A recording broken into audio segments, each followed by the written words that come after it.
As I said, greetings to all you anti-vax deplorables, and greetings to you believers in vaccinations as well, who've come here to listen and report on the latest conspiracy theories from the anti-vax lunatic fringe. Or should I say, soon to be heretics from the high holy religion of vaccinism. Welcome to all, whomever you are. As mentioned, I'm Reverend Dr. Philip Valentine, Phill, and those familiar with my work know that I am normally here for like 6 hours to elaborate on a particular issue, but time constraints have compelled me to condense my presentation into 3 categories: the microscopic, the sociometric, and the metaphysical, which is something that seems to be missing from a lot of the narratives. What is the spirit behind everything that we're doing here today? But first, a brief overview of my commitment to this situation. During the years 1981 and 1982, and throughout the decades that subsequently followed, I created, developed, and refined law-based paperwork I titled my Vaccination Exemption Educational Information Package for the so-called African American community here in New York, which subsequently expanded to include the African American community nationwide. This I did through the authority of my credentials as an internationally ordained minister, ecclesiastical spiritual jurisdictor, credential number PT 5102-864, filed of a jurisdiction foreign to the United States Corporation, as sanctioned under Title 28 USC subsection 1604, and recognized that Public Law 94-583, Statute 2892 of the Vienna Convention on Diplomatic Relations, 18 April 1961, and the Hague Convention of October 5th, 1961, just in case you're interested.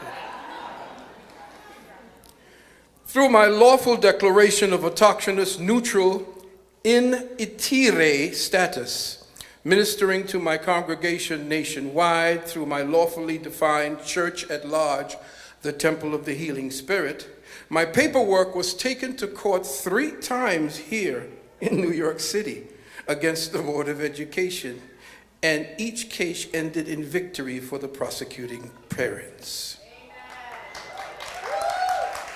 Curiously, however, whenever I or the parents attempted to retrieve records of these proceedings, we were told that the records were either sealed or transcripts from the stenographer could not be located.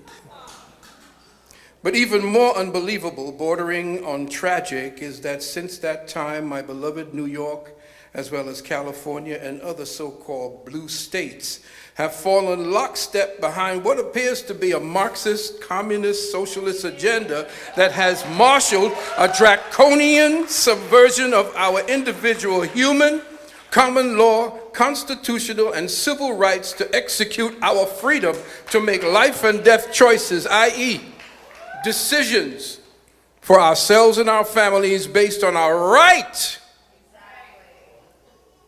as consumers to receive all the facts to make an informed decision. Now, it's funny, I heard that your governor wrote a law. No, he didn't. He wrote policy. He wrote a statute, a code.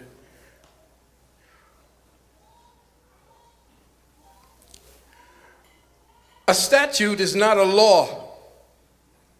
Flournoy versus First National Bank at Shreveport, 197 LA 1067. A code is not a law. In RE, Self versus Ray, WN 2nd 261. A concurrent or joint resolution of legislation is not law. Koenig versus Flynn, 258 New York 292. In other words, since we are in a bankruptcy, no law, positive law that you need to obey, need to be obeyed. If you don't understand and understand what we're about to cover today, so that you can have a real conversation with the people who doubt what's going on, I'm going to give you a few things to be able to answer them with.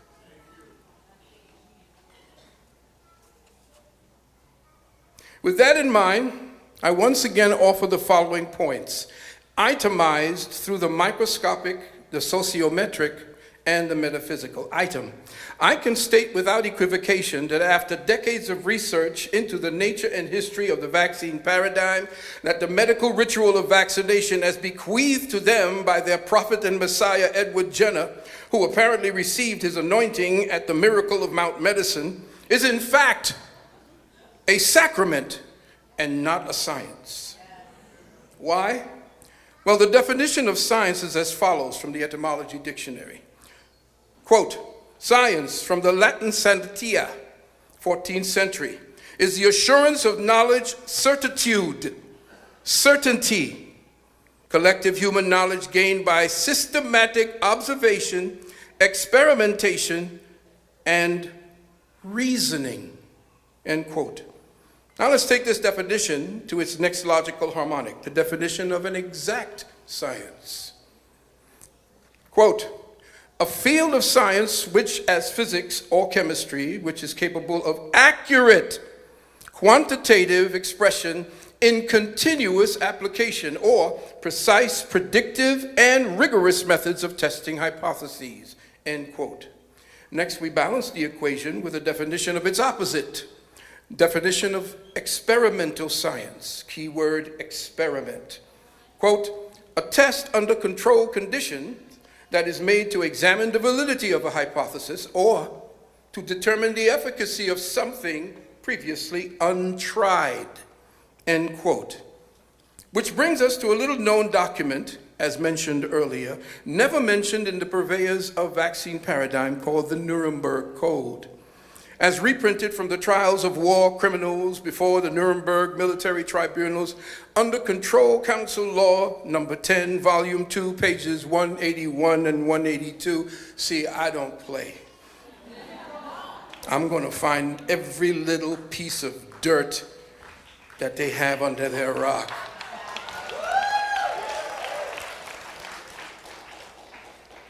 I bring your attention to plank 1 and plank 5, which when I do my vaccination exemption packages, I make sure that I educate or actually teach most of, or if not all of the people, hundreds of people that I've done this since 1981.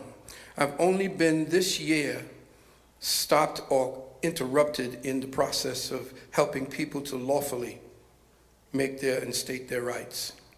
The first one says the voluntary consent of the human subject is absolutely necessary. This means that the person involved should have legal capacity to give consent, should be so situated as to be able to exercise free power of choice without the intervention of any element of force, fraud, deceit, duress, overreaching, or other ulterior forms of constraint or coercion, and should have sufficient knowledge and comprehension of the elements of the subject matter involved as to enable him or her to make an understanding and enlightened decision. This latter element requires that before the acceptance of an affirmative decision by the experimental subject, there should be made known to him or her the nature, duration, and purpose of the experiment, the method and means by which it is to be conducted, all inconveniences and hazards reasonable to be expected, and the effects upon his health or person which may possibly come from his or her participation in this experiment. The duty and responsibility for ascertaining the quality of the consent rests upon each individual who initiates, directs, or engages in the experiment. It is a personal duty and responsibility which may not be delegated to another with impunity. Number 5, and this is my favorite. No experiment should be conducted where there is an a priori reason to believe that death or disabling injury will occur, except perhaps in those experiments where the experimental physician also serves as a subject.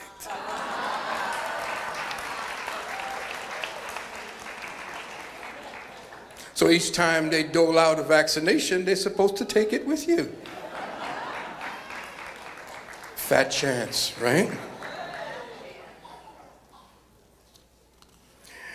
That said, I give you the definition of a sacrament from the Latin sacramentorum, something regarded as possessing a sacred character or mysterious significance.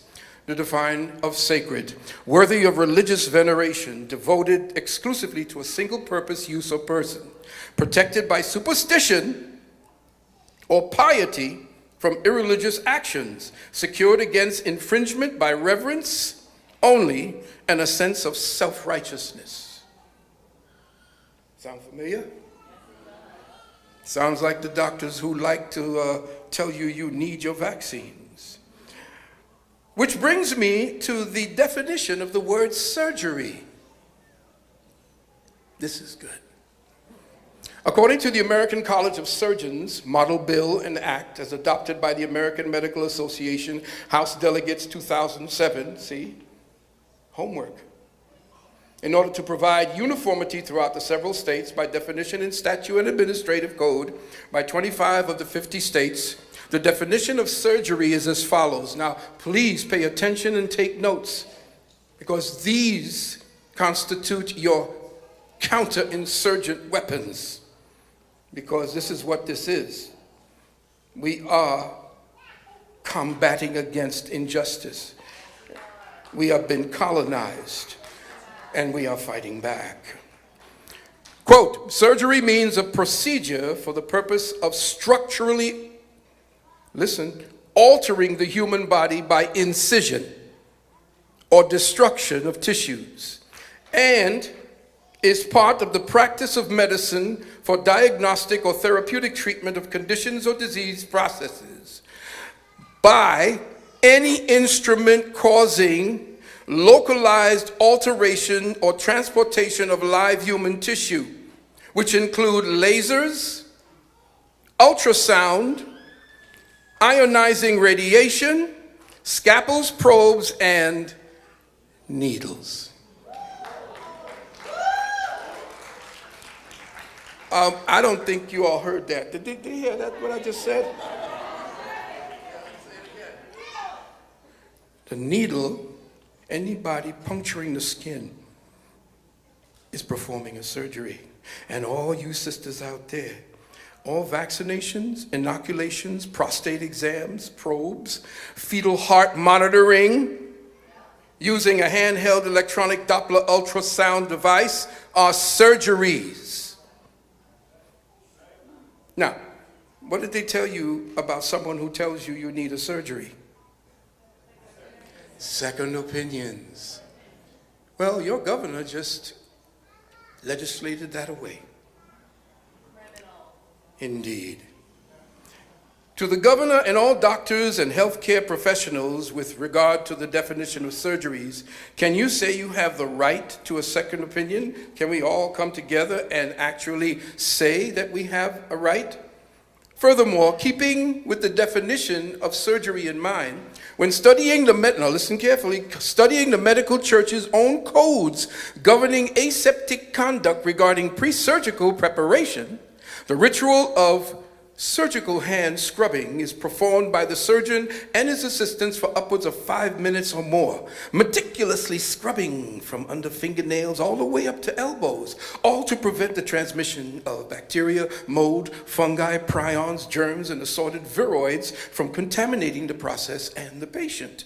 In essence, all things that can instigate diseases, including nosocomial or hospital transmitted diseases. Yet and still, these same surgeons, in their elite capacity as high priests of the medical pharmaceutical church, in what can only be described as a baffling display of discognizance and perhaps professional dissonance, as described by the conceptual thesis of F.M. or M.F. Taylor in 2000's his studies in social work.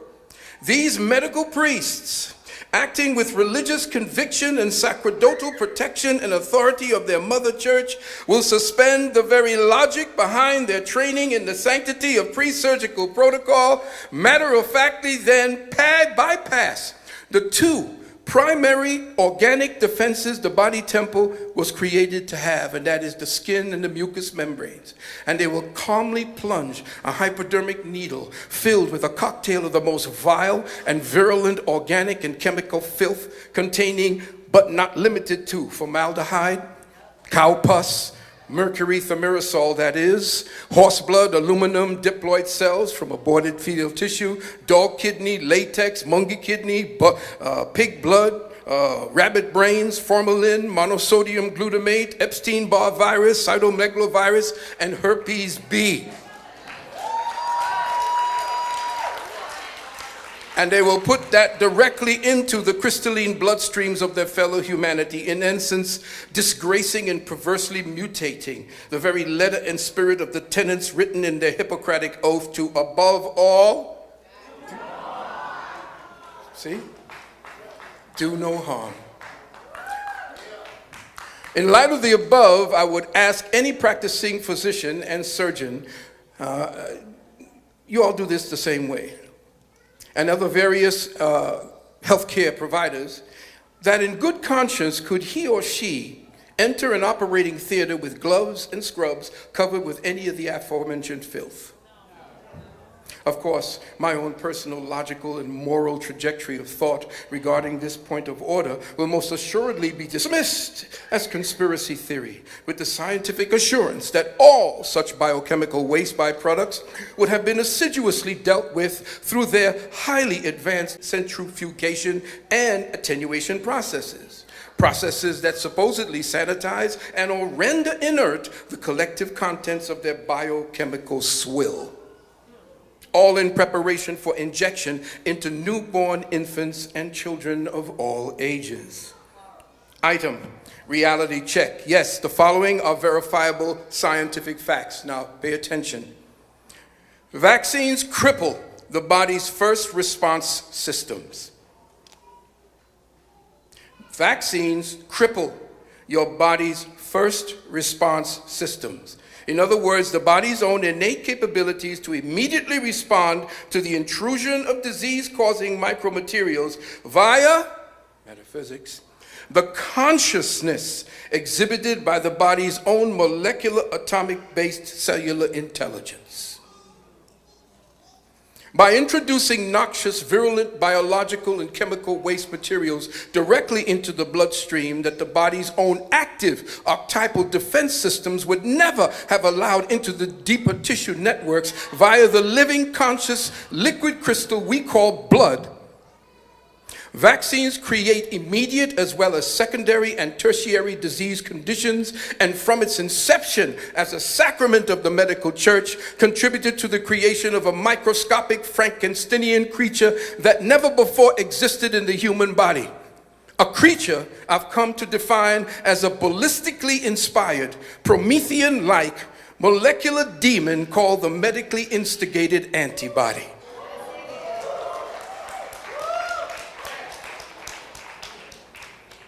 Item. This crippling of the body's natural first response systems is described by the medical church as immunity. I want you all to stop using that word. Why? Natural law operating through the sublimely elegant intelligence of the symbol cell. Now, you know they're going to tell me I'm crazy. You look at you, all of you out there, you know what I'm talking about. But guess what? The YouTube, we're going to get a whole lot of these people going to come on down and tell me I'm crazy at what I'm talking about. But no, I've been doing this for nearly 40 years. Okay? Now listen carefully. I talk from the Spirit and from the Most High, and understanding that that is the driving force behind health. Listen carefully. This simple cell does not recognize, accept, or sanction this ecclesiastical concept, nor does natural law recognize, accept, or sanction this church's deceptively worded medical speak semantics concocted in their corporate boardrooms to legitimize, persuade, cajole, and convince a gullible populace of their efficacy. Item: the word immunity and its variable meanings, shared by both doctors and esquires, is a term best suited for the lawyering art, where, in a court of statutory jurisdiction, where no positive common law is practiced, all words exchanged under maritime jurisdiction become the mutable agents of legal doublespeak. Check parse, syntax, grammar. Those three words, parse, syntax, grammar, and look up the Justinian deception. Indeed, family, immunity is truly a term of art that best serves the lexicon of the present Federal Reserve fiat system of governance put in place under the Roman black laws and Shatar laws of the Vatican, the 13 ruling bloodlines and their autocratic control apparatus operating through the City of London and the Inns of the Court, which rule over the bankruptcy of the corporate United States located in the 10-mile District of Columbia, run by Great Britain. Immunity is a word of legal art utilized in the practice of statutory processes by foreign agents, esquires, via legal permission through membership in the British Accredited Registry or Bar Association.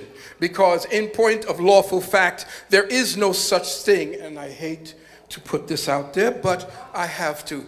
There is no such thing as a license to practice law. I proved that in court. Go look me up.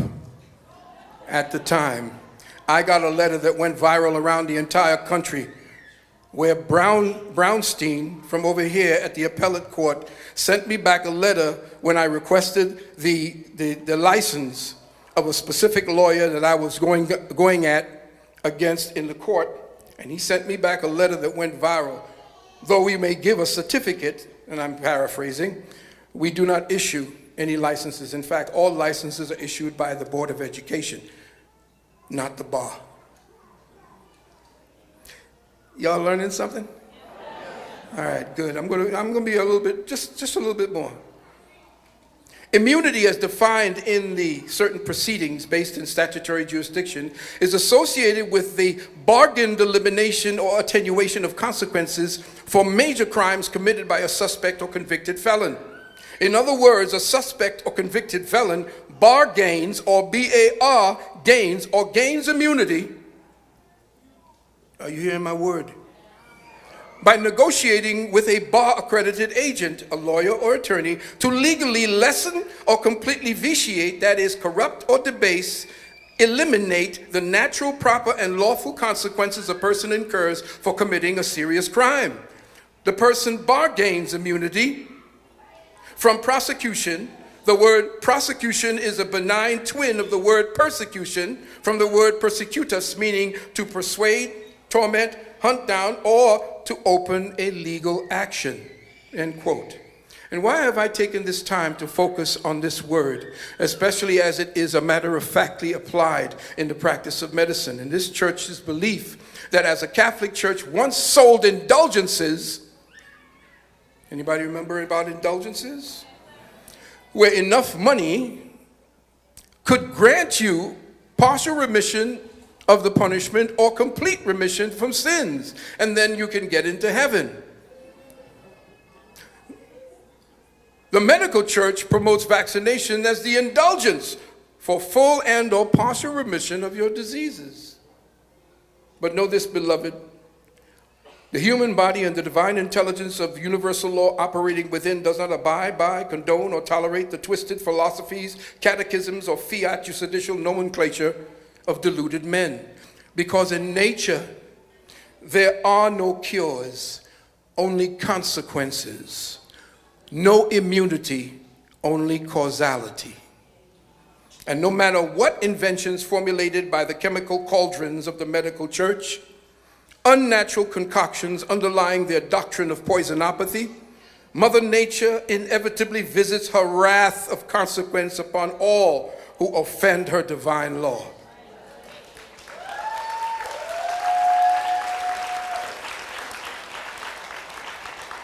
Almost done. Y'all can, you can wake the person up next to you after I'm finishing. As an axiom of lawyering, there is an axiom of lawyering that I had to deal with. And you know, you learn by losing. That term is ignorantia juris non excusat. Ignorance of the law excuses no one. And the phrase was derived from an Old Testament book of Leviticus, because I am an ordained minister, I got to tell you this. Chapter 5, verse 17. Translated into the modern biblical, it says, if a man or woman sins and does what is forbidden in any of the Lord's commandments, even though he doesn't know it, he or she is guilty and will be held responsible. Even Cicero, speaking of government, also under the aegis of divine law, in his thesis De Republica, he wrote, there is a true law, right reason, agreeable to nature, known to all men, constant and eternal, called to duty by its precepts and precepts, and deterred from evil by its prohibitions. This law cannot be departed from without guilt. This same law, unchanging and eternal, binds all races of men and all times, end quote. In wrapping up this portion of microscopic and metaphysical, notice, beloved, nature has given us a defensive system, first response system, and any ethical and moral exercise of logic and reasoning based in critical thinking dictates that a defensive system can and will most certainly be compromised by destructive, neglective dietary and behavioral habits, destructive thought processes, and the injection of virulent toxic materials directly into the conscious liquid crystal matrix we call the blood.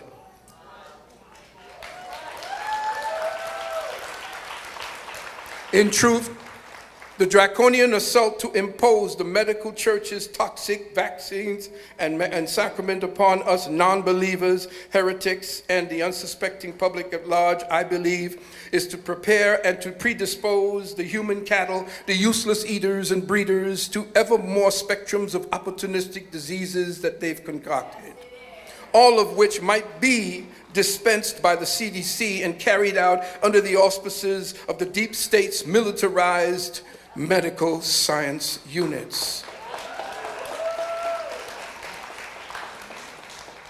Finally, a brief synopsis on the sociometric when dealing with the issue of vaccinations and their effect on our children. Let us not overlook the other plague that has devastated the young innocence of our planet worldwide, and that is child sex trafficking. Watch and hold on to your children. Now, I know pretty much everyone in a blue state like New York hates the name Donald Trump. I did at one point. I didn't even know, but I knew he was a New Yorker. Even I have said in the past that African Americans don't have a dog in this fight, but we could still bet on the game. But when it comes to this very issue, for looking for all of us who are gathered here today, I'm yet to see this. This was in my hotel room. Human trafficking is happening now in my hotel room. I said, this is interesting. I think I need to talk to you all about this. Now, you all hate the orange man, because I know I see it every day on the news, the CNN, the concocted news network.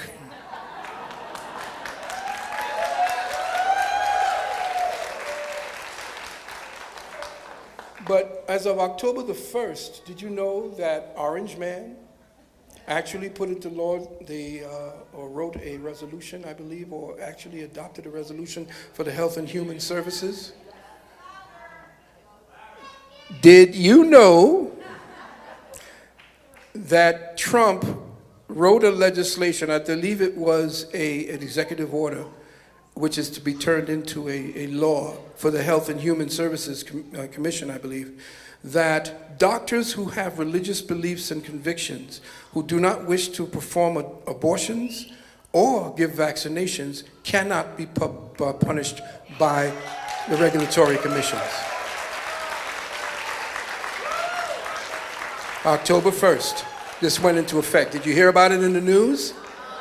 No, but ever since this dude wrote, when he came into office, the word is that I think it was like 120,000 children around the world have been rescued from sex traffickers. He's got a war going on with the people that's in the government on that side, and they are scared less. And everything you're seeing right now is to cover up that fact. Now, we know that California had all these fires.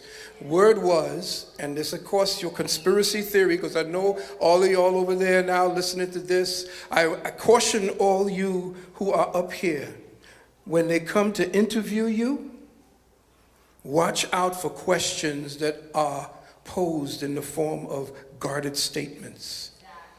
They give statements that are masked as questions, so that once you get the soundbite, you're going to see you didn't say anything related to what it is that they asked you. So be careful when they come up to you to give you, oh, tell us what you mean that as an anti-vaxxer. I don't want to tell you a goddamn thing. Stay away from me, because I know all about your false narratives and what you're doing. So what I'd like you all to do also is to make sure that when the time comes and our good brother Robert Kennedy Jr. gets up on top of the courthouse steps, there should be no traffic able to move back and forth on that particular boulevard. Period. And be ready for the backlash, because it's coming. One must be willing to allow access to areas of the mind preconditioned by the adopted certitudes of socialization and indoctrination that masks itself as our education system.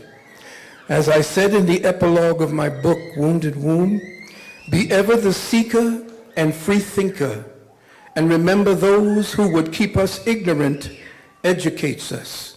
Remember as well that education today is the chameleon of indoctrination, camouflaging an insidious system of synthetic synchronicities that anesthetizes critical thought, giving rise to make ready the malleable mind for preemptive consent, spawning a faculty of intellectual conformists who have infected the sum and substance of millennial consciousness with the psychosocial dissonance of presumptive thought. Our education system gives us a unilateral presumption of certainty, which leads to a false sense of assurance derived from consumption of facts that we're indoctrinated to believe, or we were indoctrinated to believe is the truth. But always remember, beloved, that the presumption of knowledge and truth is the lock of a closed mind. It becomes rusted shut with its own certainty and entombs the inquiring light of the knower within. It's time to break that lock and liberate your God-given capabilities for free thinking and the exercise of free will. I yield back my time.